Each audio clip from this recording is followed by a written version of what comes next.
Bonjour, nous allons aborder l'horoscope du Cancer. En effet, la Lune est dans ton signe le 14, le 15 et le 16, et comme tu remarqueras, j'ai un petit peu de retard.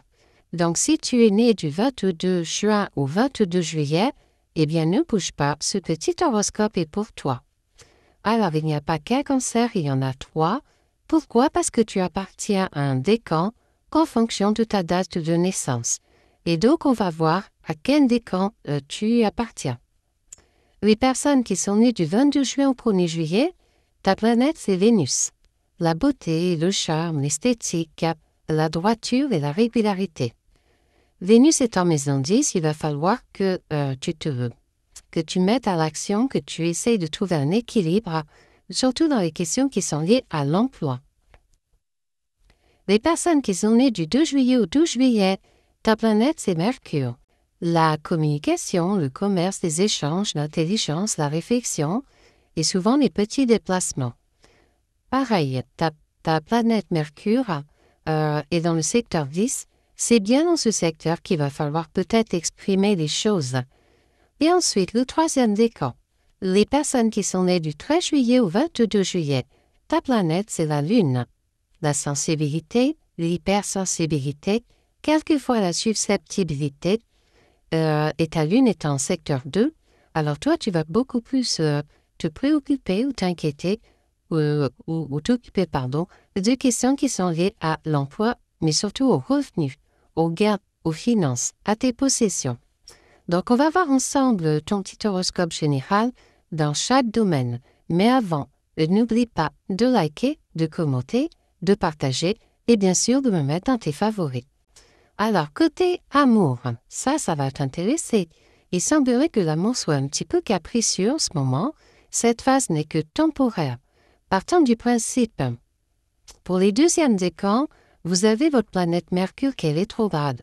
Donc, si en ce moment ça va pas, si le moral va pas, si on se sent fatigué, irrité, s'il y a quelque chose qui est contraire à ce qui doit se passer, jusqu'au 25 avril, on va considérer que sur le plan astral, c'est un peu normal.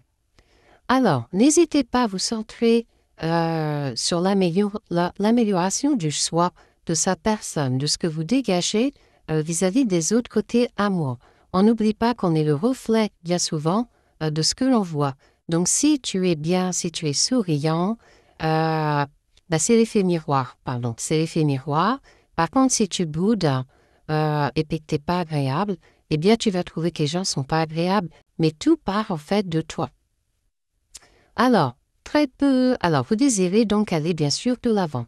Côté argent, alors Jupiter va vous apporter bien sûr de la chance puisque c'est une planète qui d'emblée va venir faire valoriser ce qu'elle touche. Et donc, on peut penser à un placement financier qui pourrait être ici valorisé. Côté santé, alors, tentez de prendre un petit peu de recul les cancers ou ascendants cancer et ne succombez pas trop à de grandes quantités d'envie, de gourmandise, de nourriture malsaine, bref, que vous pourriez regretter ensuite. Vous risquez de trop en faire ou de ne pas prendre le repos nécessaire. En fait, il n'y a pas de transition chez vous. Vous envoyez du sang à l'air, et le lendemain, alors là, qu'il faut agir aussi un petit peu, vous ne faites plus rien. Donc, attention à ces énergies-là, à ce mouvement. Attention à ne pas vous noyer dans un océan non plus d'activités sans fin. Ne vous en ajoutez pas encore et encore et encore. Vous vous sentez un peu fatigué, c'est normal. La fatigue prendra de toute façon le dessus à cause de Mercure. C'est le signe qu'il est temps peut-être de ralentir votre rythme et d'emmener votre esprit peut-être autre part, au repos. Alors, on va voir côté travail. Alors, votre entourage professionnel pourrait être à la source d'un élément ou d'un événement positif. La patience et les efforts sont récompensés.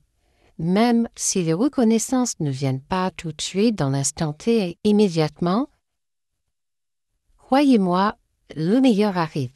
Restez appliqués et ne déviez pas votre route. Côté famille, alors, c'est le moment d'écouter et soigner votre entourage. Voilà. Allez les voir, passez un petit coup de téléphone.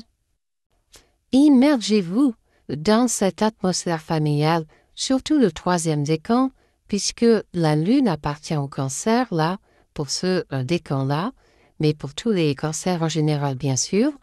Et laissez votre empathie guider un petit peu vos discussions, dévoiler des choses, parler de choses, ressasser le passé. On aime raconter des histoires, le cancer. On aime parler de ses anciens. Eh bien, il n'y a que dans le contexte familial que ça pourra se passer. Côté vie sociale, alors, on était sur le repos, je vous conseille de faire un spa, une table, un verre, une terrasse avec une personne qui vous est chère, avec qui pareil, vous pourriez éventuellement mieux échanger ou échanger. Vous passez un bon moment avec votre entourage proche. On vous sait spontané, agréable. Vous êtes apprécié par votre entourage. Prenez garde néanmoins à ne pas manquer non plus de tact, parce que votre côté irritabilité pourrait vous faire avoir des propos assez cassants, acerbes, durs, et votre interlocuteur pourrait ne pas comprendre à ce moment-là que vous êtes forcément pas très ouvert à la discussion tout de suite. Donc, profitez néanmoins de cette vitalité qui règne autour de vous et vous aide à être peut-être un petit peu plus explicite, je ne vais pas y arriver, explicite avec des formes, voilà. Peu fatigué, hein, comme Isabella. Alors, on va faire un petit peu le tour du zodiaque. Et vous savez, vous pouvez commander votre étude astrale personnalisée 2024. Hein. Vous avez un lien PayPal où vous me contactez et vous aurez votre vidéo, bien sûr, d'1 heure. Alors, côté ascendant, vous avez l'ascendant en Gémeaux. N'allez pas trop vite. Attention non plus à pas trop cogiter. Vous pourriez éventuellement avoir des rendez-vous, des entretiens. Mais attention, Mercure est rétrograde, c'est la planète du Gémeaux. Et on peut être déçu du retour de personnes ou vous risqueriez d'entendre ce que vous ne voulez pas. Donc vraiment, ménagez-vous. Vous allez avoir une maison 4 en Vierge. On se pose des questions sur soi, sur sa vie privée. On se remet en question aussi, pourquoi pas. Et peut-être que pas mal de cancers ou ascendants cancer vont être tentés de bouger quelque chose par rapport à leur logement, leur maison. Et bien sûr, surveiller votre santé. La santé qui est plus liée à la fatigue, au surmenage. Alors, vous allez avoir une maison 7 en Sagittaire. Il peut y avoir des cancers qui ont envie de prendre de l'âge, d'aller découvrir un petit peu de nouveaux horizons. Sur le plan événementiel, on peut parler d'un voyage. Et puis, vous allez avoir une maison 10 en Verseau. Alors, la maison 10, j'ai des ambitions, j'ai des aspirations, j'ai des buts élevés, j'ai probablement même un métier. Eh bien là, le Verseau va vous ouvrir les vannes. C'est peut-être le moment de faire des propositions ou d'interagir dans un groupe, de se spécialiser, de prendre des conseils, de se faire guider, orienter. Soyez à l'écoute, les cancers. Surtout que dans le Verseau ici, on a Mars qui d'un côté vous dit d'aller un peu plus vite et Saturne qui vous dit ralentir. En fait, on vient sur trouver votre juste milieu. Ne faites pas tout à 100 heures avec Mars. Et le lendemain, Saturne le temps, poum, je suis vidée, j'ai plus rien. Essayez de gérer un petit peu votre fatigue, vos énergies, et tout se passera bien, les cancers. Voilà. Donc, je vous souhaite de passer à tous et à toutes une excellente journée. N'oubliez pas de liker, de commenter, de partager comme d'habitude, surtout de partager, et de me retrouver très très vite là pour l'horoscope donc des lions. Bonne journée, au revoir.